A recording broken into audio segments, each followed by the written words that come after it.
واجتنبوا الرجس من الأوثان واجتنبوا قول الزور. Écartez-vous de la souillure qui vient des idoles. Écartez-vous de la parole d'imposture. حنفاء لله غير مشركين به. حنفاء, ne lui associez pas. ومن يشرك بالله فكأنما خر من السماء فتخطفه الطير أو تهوي به الريح في مكان سحيق. Celui qui associe à Allah, c'est comme s'il dégringolait du ciel et alors qu'un oiseau le happe ou que le vent l'abîme en un lieu perdu. C'est un verset que le professeur sallam a évoqué quand il a parlé de la mort du mécréant. On a parlé de ça avant-hier. Et quand l'âme du mécréant il monte au ciel, quand les anges ils le frappaient ou ils sortent son âme. Ils sortent son âme et que quand l'âme il quitte carrément son corps, il monte au ciel, les portes du ciel se ferment et il revient au corps. Et quand il revient, le prophète sallam il nous a montré comment c'est comme si elle fait une chute du ciel, comme il dégringolait du ciel, et il a évoqué ce verset-là. Celui qui est associé à Allah, c'est comme s'il dégringolait du ciel. Ça veut dire que le mécréant il va vivre cet événement, il va vivre cette situation. Il l'a vécu dans sa vie. Un associateur, c'est comme s'il dégringolait du ciel. Chaque fois, il adopte une doctrine, chaque fois, il adopte une pensée. Aujourd'hui, il est bouddhiste, ça ne va pas le bouddhisme, il ne ressent rien. Le lendemain, il est hindouiste, et peut-être qu'avec les témoins de Jéhovah, je vais retrouver la sérénité. Le surlendemain, c'est une autre secte, et il tourne autour des 73 sectes autour des 72 sectes des musulmans, les 71 des chrétiens et les autres sectes. Il dégringole. C'est comme s'il n'a pas d'appui.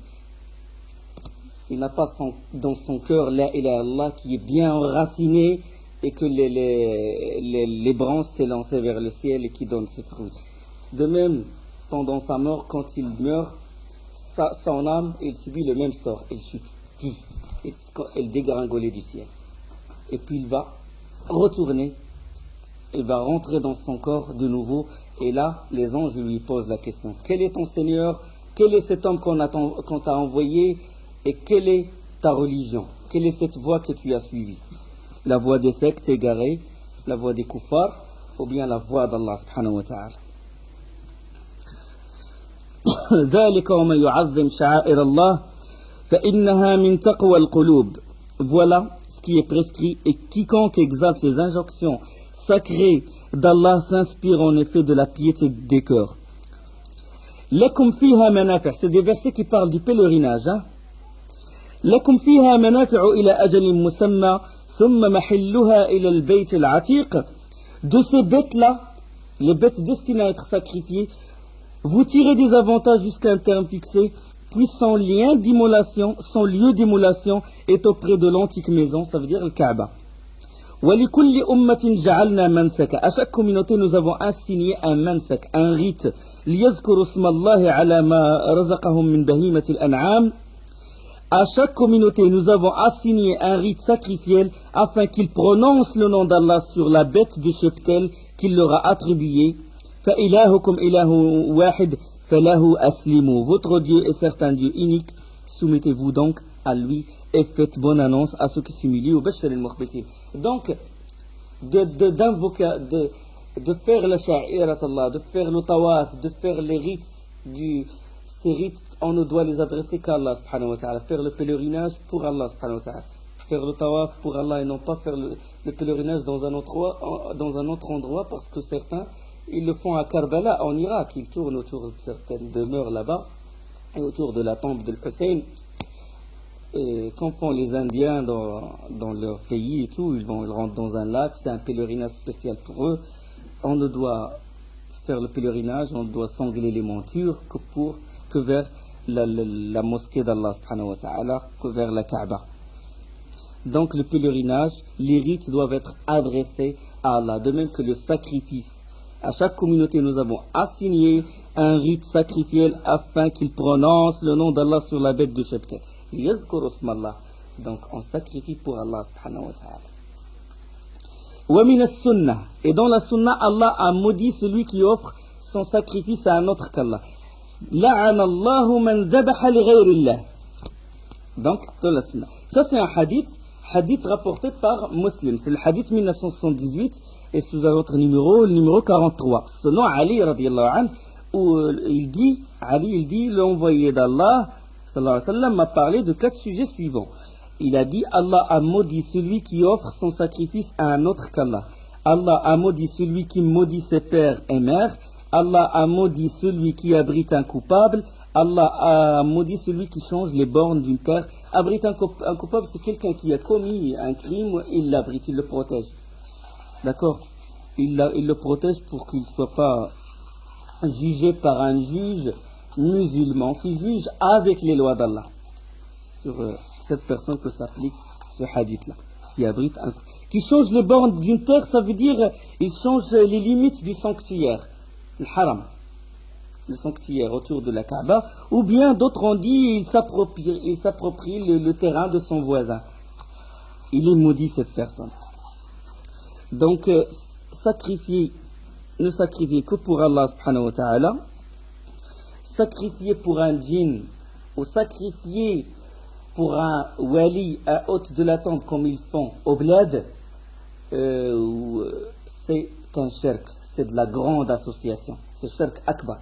Shirk akbar, c'est ce que font les sorciers aussi. Le sorcier, il négocie avec le djinn pour lui ramener l'information du ciel et pour aussi attirer les gens vers lui. D'accord? Il négocie, il peut envoyer le djinn, il rentre dans telle personne, et puis après, il fait que les gens, la famille de cette personne malade qui a été touchée par ce djinn-là, ce diable-là, rend visite à ce sorcier, lui donne l'argent, et lui, il est déjà en accord avec le djinn qui est rentré dans ce malade-là, et il le sort. Donc, ils font ce qu'on appelle, ce qu'Allah a dit, l'istimta', ils profitent. Donc, les humains, ils profitent des djinns, et les djinns, ils profitent des humains. L'humain, il veut l'argent. En gros, c'est le fric. L'argent, donc lui, c'est comme ça, il utilise cette manière, cette méthode, et de même pour lui ramener l'information du ciel, ce qui va se passer dans l'an 2000, qu'est-ce qui va se passer, un torrent, une grande tempête, ou la mort de quelqu'un, etc., etc., etc. Donc lui ramène cette information, et le sorcier, en échange, il fait des actes de kofr, de mécréance. Soit il écrit le Coran avec des impuretés, soit il sacrifie pour lui. Il dit, au nom de ce djinn, je sacrifie. Donc il négocie. Allah il dit, وَيَوْمَ نَحْشُرُهُمْ جَمِيعًا يَا مَعْشَرَ الْجِنِّ قَدْ اسْتَكْثَرْتُم مِّنَ الْإِنسِ وَقَالَ أَوْلِيَاؤُهُم مِّنَ الْإِنسِ رَبَّنَا اسْتَمْتَعَ بَعْضُنَا بِبَعْضٍ وَبَلَغْنَا أَجَلَنَا الَّذِي أَجَّلْتَ لَنَا قَالَ النَّارُ مَثْوَاكُمْ خَالِدِينَ فِيهَا إِلَّا مَا شَاءَ اللَّهُ. Allah il dit dans Surat Al-An'am, et le jour où il les rassemblera tous aux communautés des djinns, vous avez trop abusé des humains. Et leurs alliés parmi les humains diront, ô notre Seigneur, nous avons profité les uns des autres, et nous avons atteint le terme que tu avais fixé pour nous. Il leur dira, l'enfer. L'enfer est votre demeure pour y rester éternellement, sauf si Allah en décide autrement. Vraiment ton Seigneur est sage et omnipotent. Sauf si Allah en décide autrement, ça veut dire qu'il en décide autrement pour les monothéistes qui vont passer dans l'enfer. Allah il va décider autrement pour ces gens-là. Mais le sorcier, celui qui immole et sacrifie pour Allah, éternel. Il n'y a pas de fin. Éternel. Le musulman, il doit avoir cette conviction. Et hadd al-sahir, la loi d'Allah sur le sorcier, c'est qu'on lui coupe la tête. Donc, sauf si Allah en décide autrement, pour les monothéistes, il y a des gens mouahidines qui prient, qui font la prière, mais ils n'ont jamais associé Allah subhanahu wa ta'ala, mais ils ont fait des péchés. Des vols, ou comme ça. Il se peut qu'à la rencontre d'Allah, les purifications dans la vie, les maladies, etc., n'est pas parvenu à les purifier entièrement. Ils vont passer par l'enfer et Allah va les faire sortir de l'enfer. Et c'est de cela qu'a dit Allah subhanahu wa ta'ala, illa ma sha Allah, Sauf si Allah en décide autrement, il va en décider, Allah subhanahu wa ta'ala, pour ces gens-là. Mais le mushrik, l'associateur, le mécréant, celui qui sacrifie pour Allah, ou il invoque autre Allah, c'est en enfer éternel. Donc c'est interdit de sacrifier pour une idole, pour un djinn ou pour quiconque. De même est interdit, oui, il y a une chose, ça on va parler de la réalité. Du moment, ça se passe, vous allez dire, Wali, Cheikh, ça c'est loin, hein, on est à 2000 km, ou je sais pas moi, c'est en Alger, ou au Bled, là, au Maroc, au Tunisie, peut-être en Syrie. Mais à Paris, non, ça n'existe pas ce problème-là. Si, ils le font. Quand ils louent un appartement, ils sacrifient. Et on a qui le font pour des djinns. Il a peur que le djinn le touche. Il a dit, peut-être c'est un appartement qui n'a pas été habité depuis 10 ans. Et il est hanté. Donc qu'est-ce qu'il fait? Il sacrifie. Dans l'intention que le djinn s'éloigne. Il le fait par peur de ce djinn. D'accord? Il le fait. Et les gens, ils se recommandent ce genre de choses. Et il t'a acheté un appartement. Ah, il faut sacrifier. D'accord? Pour ne pas être touché par les djinns et tout.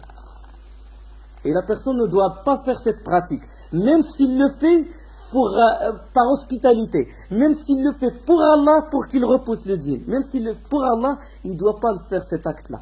Parce qu'il ressemble à l'acte des associateurs. Donc, interdit de sacrifier pour les djinns ou quoi que ce soit, ou des walis. Il est même interdit d'offrir son offrande pour Allah, mais au nom d'autres qu'Allah. Il y a des gens qui le font. Il dit au nom de Jésus, au nom, mais il dit ce sacrifice c'est pour Allah, ou au nom de ce wali, de ce cheikh, mais le sacrifice c'est pour Allah. وَلَا تَأْكُلُوا مِمَّا لَمْ يُذْكَرِ اسْمُ اللَّهِ عَلَيْهِ وَإِنَّهُ لَفِسْقٌ. Ne mangez pas cette viande si on n'évoque pas le nom d'Allah. Donc, la viande devient haram. Il est interdit aussi d'offrir son sacrifice pour Allah dans un endroit qu'on utilise d'habitude à l'adoration d'autres divinités. D'accord? Si par exemple tu veux sacrifier ta bête pour Allah subhanahu wa ta'ala, ne l'emmène pas dans un endroit où le shirk, où les gens pratiquent l'association. Comme dans le hadith rapporté par Abu Daoud, selon Thabit ibn al-Dahhak, quand la personne est venue voir le prophète sallallahu alayhi wa sallam, il a dit j'ai fait un vœu, je veux sacrifier pour Allah, dans un endroit qui s'appelle Bawana. Cet endroit il s'appelle Bawana. Il dit est-ce que dans cet endroit les gens du paganisme, les associateurs pratiquaient leur association? Est-ce que les gens pratiquaient, est-ce qu'ils sacrifiaient pour autre qu'Allah dans cet endroit-là? Il a dit non. Et ce n'est qu'à partir de là que le prophète sallallahu alayhi wa sallam lui a autorisé. Il lui a dit le vœu ne s'accomplit pas dans la désobéissance d'Allah. Donc il est interdit qu'on sacrifie pour Allah dans un endroit où on sacrifie pour autre qu'Allah.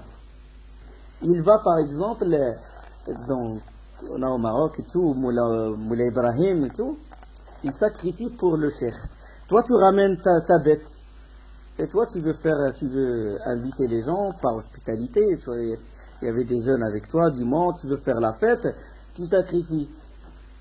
Pour Allah, pas pour le wali. Il est interdit de le faire. Il faut éloigner ta bête de cet endroit parce que même les endroits sont souillés. D'accord? Il y a des endroits qui sont purs et des endroits. L'endroit lui-même, il a un effet sur la personne, tout comme le vêtement, tout comme beaucoup de choses. Le mur, il a un effet sur la personne. Les murs. Quand quelqu'un il a commis des actes de mécréance, des actes de jahiliya, d'ignorance dans un secteur, dans une cité numéro 1, où il a fait beaucoup de dégâts, il a des vols, des casses de voitures et tout, quand il revient à cet endroit, les murs il l'attirent, hein. Même s'il ne voit pas tel copain ou tel autre, rien que les murs, ils l'attirent. Ils ont un effet. Donc l'endroit, il y a des endroits qui sont bénis, la Kaaba et tout, les mosquées Al-Aqsa, la mosquée du prophète sallallahu alayhi wa sallam, etc. Les mosquées d'Allah en général, il y a des endroits qui sont maudits. Et ça, c'est le genre de sacrifices qui sont interdits et tout. Et bon, il y a certains savants qui ont ajouté à ça, ils ont dit il est interdit de sacrifier à l'occasion de la venue de quelqu'un. Ça, c'est une pratique ancienne et tout. Quand par exemple quelqu'un qui est très respecté et tout, il rentre dans un village, les gens ils sacrifient. Ils sacrifient, c'était pas dans le but de l'inviter, ils sacrifient comme ça, par respect, et ça les savants l'ont interdit. Ils l'ont interdit. Donc ça concernant le sacrifice, l'immolation. Maintenant le vœu, النذر ودليل النذر قوله تعالى يوفون بالنذر ويخافون يوما كان شره مستطيرا. Ils accomplissent le vœu et redoutent un jour dont le mal est toujours menaçant. Dans Surat Al-Insan 76, le verset 7. Nazar, c'est de s'obliger quelque chose. C'est de s'obliger quelque chose devant Allah. Ça veut dire que si Allah me donne des enfants, si Allah me sort de ce problème, je vais jeûner 10 jours. Je vais nourrir 100 pauvres. Ça, c'est ce qu'on appelle le vœu, un nazar. D'accord? Et le hukm, ça veut dire la loi, la règle du vœu, un nazar, il n'est pas souhaitable. Makruh. Et le prophète sallam, il a dit, il n'apporte pas du bien. La ya'ti bi khair wa la yarud qada Allah. Et il ne repousse pas le décret d'Allah, la décision d'Allah. Et il a dit même dans une autre version, il a dit c'est quelque chose qu'on attire de l'avare. C'est quelque chose soustraite de l'avare. Donc la personne ne doit pas faire de vœu. D'accord? Il dit si Allah tu me donnes ça, je ferai pour toi ça. C'est comme une sorte de négociation jusqu'à Cheikh l'Islam, il a dit que c'est interdit carrément.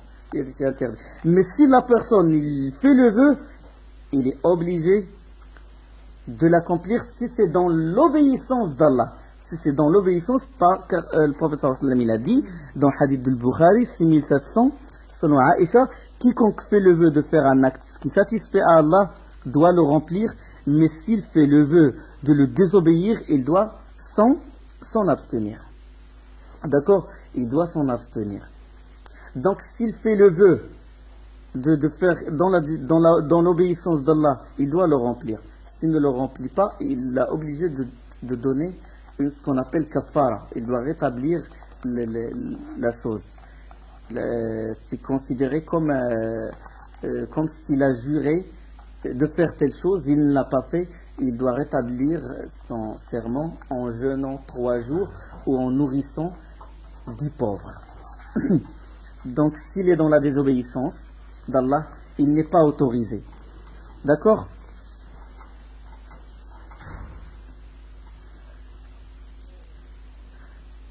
Donc la ya'ti bi khair.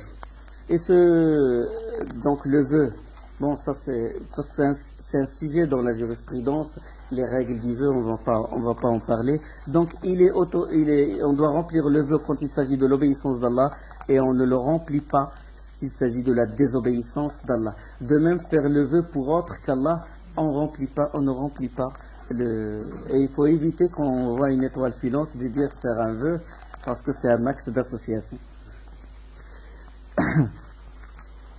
Donc on est arrivé maintenant, on a terminé les actes d'adoration, des exemples parce qu'ils sont nombreux, et le vœu et tout. Et donc comme je l'ai dit, personne n'est à l'abri de ce shirk. Soit la personne il tombe dans shirk, dans le vœu, dans l'amour, soit dans la crainte, soit dans l'appréhension, et des fois il les réunit toutes. Et donc personne n'est à l'abri. Il y a beaucoup d'exemples, les joueurs de football par exemple. Nous on croit que ce cercle-là, il n'est pas... Mais il est répandu partout. Quand la personne il a vraiment connaissance de ce cercle, et quand le prophète sallallahu alayhi wa sallam, il a peur pour sa communauté qu'il tombe dans ce cercle, donc c'est clair. Les joueurs de foot. Attention, les joueurs de foot, l'entraîneur, il va voir, pour chaque équipe de foot, chaque équipe, il a des rites bien spéciaux. Et dans les pays musulmans, dans un des pays musulmans, ils ont leur propre marabout. Qu'est-ce qu'ils ont fait? Il a pris un bouc, il l'a enterré vivant, une chèvre ou un bouc, il l'a enterré vivant, et il a fait comme une tempe protubérante. Il a demandé aux joueurs de sauter cette tempe pour marquer le but, pour que la balle, quand il arrive au filet, il fait comme ça et il sort. Donc, partout dans le monde, le shirk est répandu. Dans les pays, entre parenthèses, les plus civilisés, matériellement, sinon spirituellement, ils sont les plus bas. Dans les pays pseudo-civilisés, on voit ce genre de shirk. Ils ont tout un porte-bonheur. Qu'est-ce qu'on appelle, comment on appelle ça? Un petit nounours ou un truc comme ça, qui porte bonheur pour qu'il marque des buts et tout. C'est répandu. Dans le milieu du sport, c'est répandu. Ils mettent des talismans et tout. Dans le short, sur un match de foot ou la lutte ou le karaté ou le judo, n'importe quel sport. Ils mettent ça pour que... C'est de l'association. La même tenue, ça c'est notre sorte d'association, mais... Donc, il a évoqué le cheikh, rahimahullah, les actes du cœur. Il a parlé de la crainte, de la vénération, de l'appréhension, le khashya, l'inab, al-raghba, al-rahba, tous ces actes-là. Pourquoi il a fait ça? Il a commencé par dua, parce qu'à son époque, la Mecque et Médine, ils invoquaient les prophètes, ils invoquaient les tombes et tout, à son époque. Donc il faut qu'il combat. Il a combattu par la parole et par l'arme, rahimahullah. Et la première chose qu'il a évoquée, c'est l'invocation. L'invocation, c'est l'adoration. Il ne faut pas invoquer, il faut invoquer qu'Allah, l'unique, subhanahu wa ta'ala. Il a parlé de la crainte, il a parlé de l'khashya, on a expliqué ce que ça veut dire le khawf, le khashya, le raghba, le rahba, il a parlé de ça. Pourquoi il a parlé de ça? Et en même temps, pour affronter les sectes qui se sont manifestées contre lui, qui se sont alliés avec les colons anglais, etc. Parce que les grandes sectes innovateurs, les soufis, etc., toujours, durant toute l'histoire, ils s'allient avec les ennemis d'Allah contre les gens de la sunna. Et c'était une grande épreuve. Al-khawfu min al-ibad. La peur fait partie de l'adoration. Pourquoi? Pour répondre aux sectes, ash'arites, etc., qui ont réduit l'iman, qui ont réduit l'unicité d'Allah subhanahu wa ta'ala à la simple prononciation, à la simple croyance. La ilaha illallah, qu'est-ce que ça veut dire? Croire qu'il est unique. Hein? Ne pas avoir peur de lui. Ça veut dire, si tu crois qu'il est unique, si tu n'as pas peur de lui, si tu ne l'aimes pas, ce n'est pas un problème. Tu aimes Cheikh ou tel wali, tu aimes autre qu'Allah, tu crains autre qu'Allah, tu as peur d'autre qu'Allah, tu vénères autre qu'Allah, ah ben tu es monothéiste pour eux. D'accord? Ils ont nié, ils ont mis à l'écart les actes du cœur. Al-imanu huwa tasdiq, ils ont dit. La foi, il se réduit à tasdiq, au jugement de véridicité. Ça ne suffit pas. L'iman, c'est parole acte, comme on va en parler. Et tawhid, c'est dire et agir. La ma'bouda, je ne dois adorer que lui. Adorer, aimer, vénérer, craindre, avoir l'appréhension, l'aspiration, tous ces actes-là. Donc, certains ont réduit l'unicité, ont réduit l'iman à la simple prononciation et aux simple reconnaissance de la véridicité ou de la réalité de la chose. Mais même Iblis, il connaît la Rabbi, qala Rabbi fabima aghwaytani. Oh mon Seigneur, il reconnaît qu'il est son Seigneur. Oh mon Seigneur, je vais les égarer. Rabbi, lui, il a dit fabi'izzatika. Je jure par ta puissance. Ah, jurer par Allah, c'est l'unicité, c'est tawhid. Jurer par Allah. Il a juré par Allah. Ça l'a fait rentrer en islam. Ça va le sortir de l'enfer un jour éternel en enfer. Pourquoi? Parce qu'il ne s'est pas prosterné. Il n'a pas fait l'acte d'adoration. L'acte, agir. Donc, tawhid d'Allah subhanahu wa ta'ala, ce n'est pas seulement reconnaître que c'est le Seigneur, parce que même Iblis, il le reconnaît, même Pharaon, il le reconnaît, même Abu Jahl. Et celui qui dit la ilaha illallah, ça veut dire qu'Allah, il a les trésors des cieux et la terre, et qu'il fait pleuvoir, il crée, il administre. Son unicité, elle est incomplète. Incomplète. Et c'est ça qui a fait l'adversité entre les prophètes et les ennemis d'Allah. Et c'est ça qui a fait l'adversité entre les alliés d'Allah et les ennemis d'Allah. Et quand tu traces cette voie-là, Sirat al-Mustaqim, tu te sens étranger devant les gens, parce que tu dis, il faut que vous adorez Allah. Ils disent, non, moi je dis la ilaha illallah, ça me suffit. Et ça a eu un effet néfaste sur la communauté. Toute la pensée, c'était le support. D'abord, ça commence par une pensée, et un dogme, après c'est l'acte. Ça a une répercussion, soit en bien, soit en mauvais. Ah ben, il y a des têtes, des Murji'a et des Asha'ira, les égarés, pas d'acte du cœur, pas d'amour, pas d'appréhension, pas de crainte, simplement tasdiq, tu es mu'min, tu es croyant et tu n'as peur de rien. D'accord? Ne fais pas le djihad, ne repousse pas le mal, ne change pas le mal, ne propage pas le bien, ne prie pas. Parce que le fait de prier, du moment que tu reconnais, tu restes musulman. Même l'amour, même tu insultes Allah et son envoyé, non, tu restes musulman. Vous touchez la chose dans la société où on vit, si on la touche. Il insulte Allah et son prophète, son envoyé. Ah, il est musulman, il dit la ilaha illallah. Miskin, il est musulman. D'accord? Parole et acte. Dire et agir. Donc répondre à des sectes qui ont réduit l'unicité à la simple reconnaissance, au simple tasdiq, et répondre aux soufis qui ont mal compris l'amour, qui ont mal compris la crainte, qui ont mal compris l'appréhension. Donc les deux extrêmes. Quand il dit le khawfu min al-ibada, il sait ce qu'il dit. Quand il dit la personne qui obéit à Allah ne doit pas prendre pour alliés les ennemis d'Allah, il sait ce qu'il dit. D'accord? Parce que celui qui prend les ennemis d'Allah pour amis, ah ben c'est toujours des frères, la réconciliation jusqu'à ce qu'ils rentrent dans le pays, ils font asservir, humilier le peuple et le piétiner. Les autres, ils ont dit, vous, du moment où vous dites la ilaha illallah, ne combattez pas, vous dormez chez vous parce que la ilaha illallah, ça vous suffit pour rentrer au paradis. Ne repoussez pas l'ennemi. L'ennemi, il est rentré. Quand ils ont nié les actes du cœur, ils ont invoqué autre qu'Allah. Quand on nie la peur, la crainte, quand on dit que ces actes-là ne font pas partie de tawhid, de l'unicité,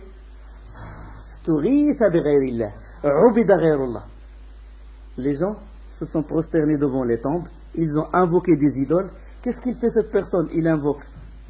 Qu'est-ce qu'il fait? Il invoque, il se prosterne devant la tombe. Il est musulman? Oui, il est musulman. Pourquoi? Parce qu'il dit la ilaha illallah, il a tzedq dans son cœur. Il a la reconnaissance dans son cœur. Mais cet acte-là, c'est une association. Il annule son tawhid.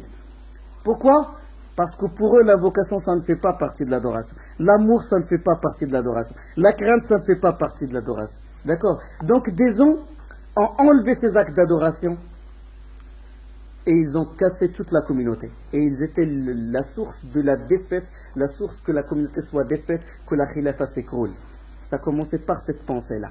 Les autres extrêmes, qu'est-ce qu'ils ont dit? Nous croyons l'amour, nous croyons la crainte, nous croyons la vénération. Oui, ils reprochent des gens de la sunna, ils disent vous parlez de la prière, vous parlez du fiqh, et vous niez l'yaqin, vous niez l'amour, vous niez la crainte. Mais quel est l'amour pour eux? C'est aimer toutes les créatures.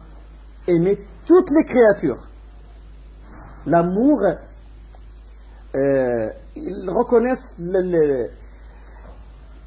c'est comme eux, c'est pas la réalité législative, religieuse, mais la réalité universelle, ontologique. D'accord? Allah, il a créé ça. Il ne faut pas le prendre pour ennemi. Allah l'a créé, toi tu le prends pour ennemi. Il prend comme prétexte la réalité ontologique contre la réalité religieuse. Allah, il a créé Iblis et il aime que je prends Iblis comme ennemi. Vous êtes d'accord? Et c'est ça l'adoration. Nul n'est en droit d'être aimé qu'Allah. Négation et affirmation. D'accord? Allah, il déteste ses ennemis. Il déteste les alliés de Iblis. Et il me demande à moi dans le Coran, La tattakhidhu aduwi wa aduwakum awliya. Ne prenez pas mes ennemis qui sont vos ennemis comme alliés. D'accord? Donc, d'autres, ils ont considéré ces actes du cœur, ils ont dit oui, on les reconnaît. Mais ils l'ont mal compris. Comme Ibn Arabi, Ibn al-Farid, Ibn Sab'in et la secte qui a... on a parlé la semaine dernière. Les grands savants, ils ont analysé leurs écrits. C'est en 492 de l'Hégire que les croisés sont rentrés dans les pays de l'islam. On n'a trouvé aucun, ni Ibn al-Farid, ni Ibn Sab'in, même le Ghazali, lui-même il est tombé dans leur secte, du soufisme. Une condamnation, une simple condamnation des croisés. Une simple, qu'ils n'ont pas le droit de rentrer chez nous. Condamnation dans leurs poèmes. Ils ont mujalladat, une trentaine de livres. Pourquoi? Il a mal compris l'amour. Il a mal compris la peur. فَلَا تَخَافُوهُمْ وَخَافُونِ. Regarde, cher, une phrase, il répond, mais il sait ce qu'il fait. Ne les craignez pas, craignez-moi donc, comme il dit Allah subhanahu wa ta'ala. N'ayez pas le khashia envers eux, l'appréhension, mais ayez l'appréhension envers moi. Il répond à ce secte-là. Ils ont mal compris la crainte. Ils disent, j'aime Allah parce que je l'aime. Si je l'aime par peur de son enfer, comme dit Rabi al-Adawi, la femme soufie qui est très célèbre, on a fait même des films sur cette femme. Il dit, si je t'aime et je t'adore parce que j'ai peur de ton enfer, mets-moi dedans.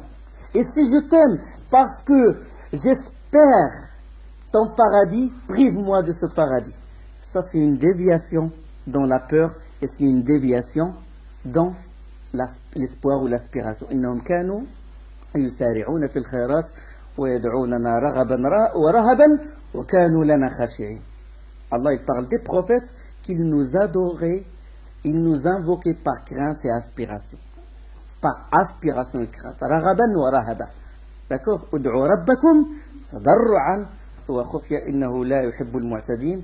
ولا تفسدوا في الأرض بعد إصلاحها وادعوه خوفا وطمعا. Et invoquez-le par peur et par peur de son châtiment, comme dit le prophète sallallahu alayhi wa sallam, par peur de son châtiment et par espoir de son paradis. Donc ils ont dévié dans l'aspiration, ils ont dévié dans l'amour, ils ont dévié dans la crainte, ils ont dévié dans ces actes-là. Et quand on dévie dans les actes du cœur, on dévie dans les actes du corps. D'accord? On dévie dans les actes du corps. Et ça a une répercussion sur la communauté. D'accord? Vous avez un peu bien cerné la chose. Les choses commencent, le brouillard commence à s'enlever. Le deuxième principe maintenant. Le deuxième principe, c'est l'asl thani. Ma'rifatu din al-islam bil-adillah. وهو الاستسلام لله بالتوحيد والانقياد له بالطاعة والخلوص من الشرك. Maintenant, il parle du deuxième principe, à savoir la connaissance de la religion de l'islam. La religion de l'islam par les arguments. D'accord? Il dit, rahimahullah, elle consiste en la soumission complète à Allah seul et unique, à se laisser guider et orienter par lui avec obéissance, à sauvegarder sa conviction exclusivement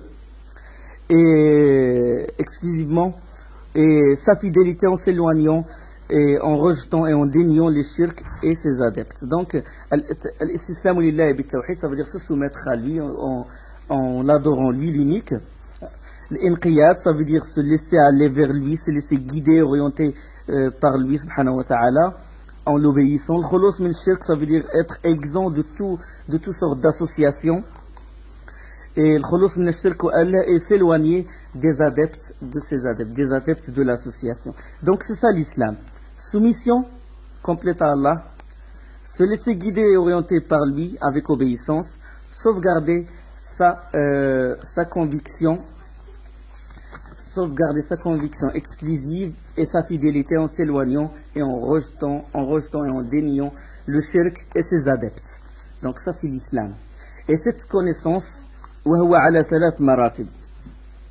est de 3 degrés. Donc soumission, d'abord, donc soumission, ça veut dire suivre la charia, c'est suivre ce qu'il aime lui, suivre ce qu'il aime.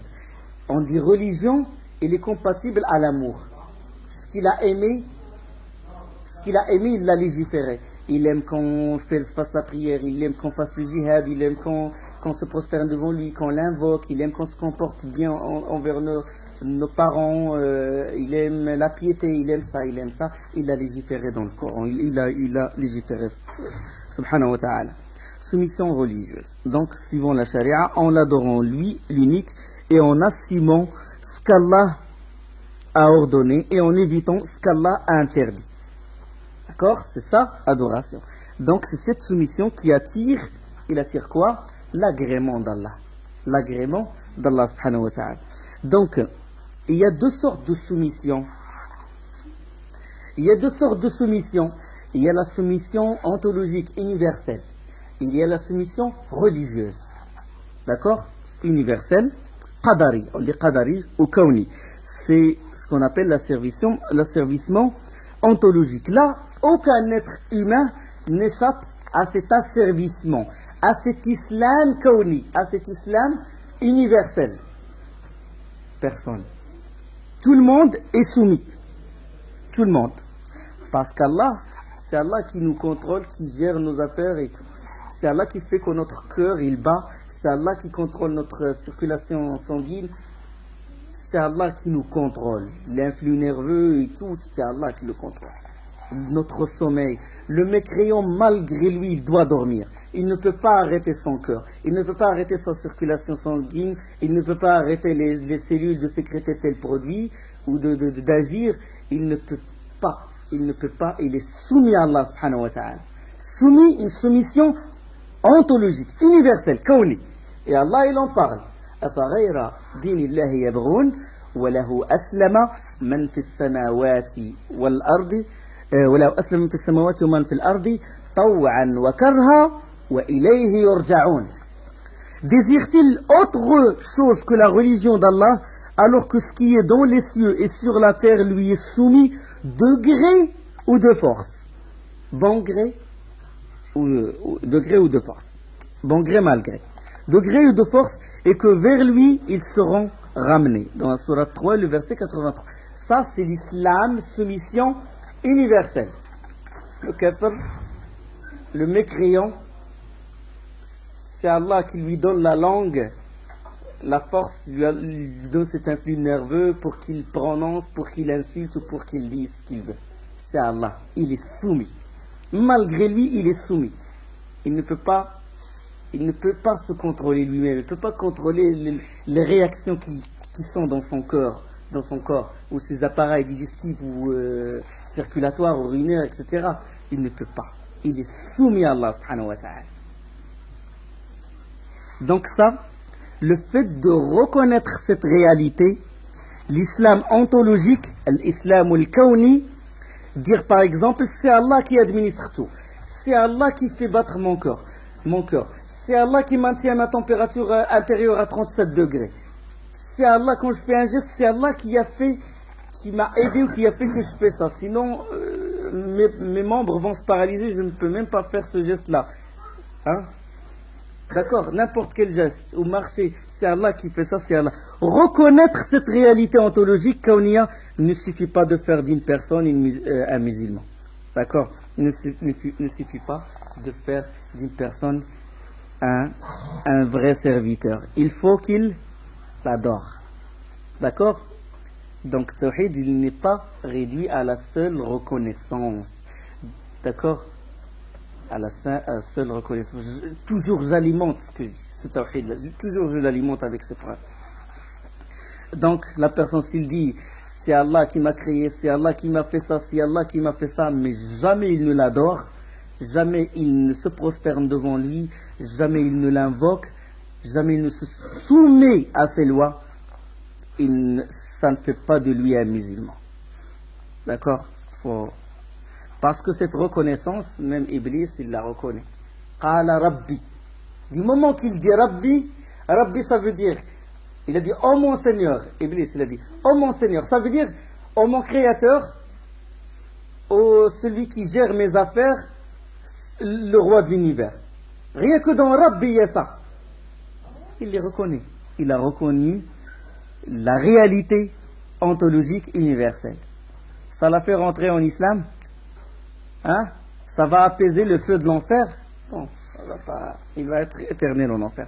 قال رب بما أغويتني لأزينن لهم في الأرض ولأغوينهم أجمعين. Comme c'est dans sourate Al-Hijr, sourate 15 et 39, verset 39. Il dit oh mon Rabb, Seigneur, oh mon Seigneur, parce que tu m'as induit en erreur, eh bien, je leur enjoliverai la vie sur terre et les égarerai tous. D'accord? Parce que tu m'as induit en erreur, ça c'est la parole de Iblis, sinon c'est lui qui s'est induit en erreur. Hein, d'accord? C'est une phrase que Iblis a dit. Il veut chercher le prétexte. Quand la personne il fait des dégâts, commet des péchés, eh ben, c'est Allah qui a fait que je fais ça. D'accord? Il attribue ça à Allah, il l'attribue pas. Non, c'est lui le responsable, Iblis le responsable. Donc, l'islam, l'istislam, On a expliqué la soumission. On a dit il est de deux degrés. Il y a la soumission ontologique universelle, ça, personne n'en échappe. Et il y a la soumission religieuse, c'est elle qui fait de la personne un adorateur, c'est elle qui fait de la personne un musulman, un musulman. Il fait le pèlerinage, il fait les actes de dévotion, etc. pour Allah. Soumission. Al-istislamu lillahi bit-tawhid. Soumission devant Allah en célébrant le monothéisme. Wal-inqiyadu lahu bit-ta'a. À se laisser guider, orienter par lui avec l'obéissance. Wal-bara'atu min ash-shirki wa ahli. Se désavouer, s'écarter du shirk et ses adeptes. Donc se désavouer. Désavouer, c'est ça rentre dans la négation. D'accord? Je me désavoue. Je m'éloigne, je m'écarte. D'accord? Nul n'est en droit d'être adoré. Ça rentre dans la négation. D'accord? Je reviens à Allah subhanahu wa ta'ala. J'adore Allah. Allah subhanahu wa ta'ala, il dit, je crois que même le hadith, non, ça c'est la preuve du shahad. لقد كان لكم أسوة حسنة في إبراهيم والذين معه. Dans Surat al-Mumtahana, dans la Sourate 60 et le verset 4, Allah il dit, certes vous avez un bel exemple. Ça j'explique, je donne la preuve sur le fait de se désavouer et s'écarter de l'association et de ses adeptes. Certes vous avez un bel exemple à suivre en Ibrahim et en ceux qui étaient avec lui. Quand ils dirent à leur peuple, nous vous désavouons, vous, est-ce que vous adorez en dehors d'Allah? Nous vous renions, entre vous et nous, l'inimité et la haine sont à jamais déclarées jusqu'à ce que vous croyiez en Allah seul. Le désaveu. L'wala' wal bara'. On l'a expliqué. L'alliance et le désaveu. Wa huwa thalathu maratib. Cette connaissance se compose de 3 degrés. Al-Islam, wal-Iman, wal-Ihsan. Il est de 3 degrés. Quand on dit l'islam général, il regroupe l'islam, un degré qui s'appelle l'islam, et un degré qui s'appelle l'iman, et un degré qui s'appelle l'ihsan. Islam, avec ses 5 piliers, on va en parler, et l'iman qui est la foi, un degré supérieur à l'islam, et l'ihsan c'est un degré supérieur à l'iman, qui est la foi parfaite, ou perfection, amélioration de la foi. Donc chacun de ces degrés se compose de piliers. L'islam, il se compose de piliers. Le pilier, c'est quoi? C'est ce qui constitue la chose. D'accord? C'est ce qui constitue. Le pilier de la salat, le Fatiha, c'est un pilier. Parce qu'il rentre dans l'adoration, il rentre dans la salat. Le recours, c'est un pilier. Le sujoud, c'est un pilier. Si tu enlèves un de ces piliers, la prière devient batela, elle s'annule. D'accord? Avec les détails, ce qu'il faut rattraper, qu'est-ce qu'il faut rattraper. Donc c'est un pilier parce que c'est sur quoi s'appuie l'adoration, la salat, concernant la salat. Donc le pilier fait partie de la chose. Le wudu, c'est une condition. Il est en dehors. Le wudu, les ablutions, ce n'est pas un pilier de la salat. Pourquoi? Parce qu'il est en dehors de la salat, mais c'est une condition de la validité de la salat. Et shart c'est une chose et le pilier c'est une chose. Shart c'est la condition, il précède l'acte. D'accord? Tout comme la purification des vêtements, tout comme le fait d'être du côté de l'Qibla, etc. Donc le pilier de l'islam, c'est ce qui constitue l'islam. Piliers de l'islam sont au nombre de 5. Bunni al-Islamu ala khams. Hadith très connu de Ibn Omar. Où le prophète il a dit l'islam il est fondé sur 5 piliers. Khams. Shahadatu an la ilaha illallah wa anna Muhammadan Rasulullah. Le témoignage, l'attestation que nul n'est en droit d'être adoré qu'Allah et que Muhammad est son envoyé. Wa iqamu salat, et accomplir la salat. Wa ita'u zakat, s'acquitter de l'aumône. Wa sawmu ramadan, jeûner le mois de Ramadan. Wa hajjul bayt, et faire le pèlerinage.